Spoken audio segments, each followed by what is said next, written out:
A mes ir vėl čia. Va. Matuojam sudužusius langus. Elektros lempų, kabelių turim. Tvarkysime elektrą. Judam. Dirbam. Vietoj nestovim. Prašė kažkas, kad parodytumėm, ką darom, tai rodom. Prašau. Ačiū. Visiškai sudužęs. Nu va, elektros laidukai sumatuoti, šviestuvų yra, stiklas pamatuotas, tą padarys plastema, o mes judam toliau.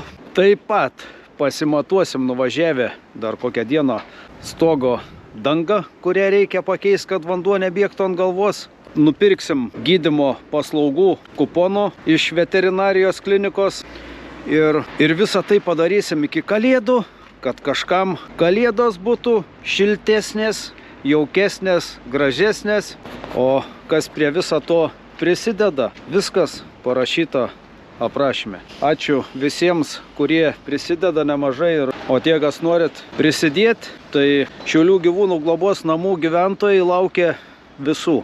Tam kartui tiek, laukite sekančio video, kaip mes tą padarysim. Ačiū, kad pažiūrėjote ir iki. Tikiuosi dar kažką įkvėpsiu prisidėti prie viso to mūsų projekto. Iki.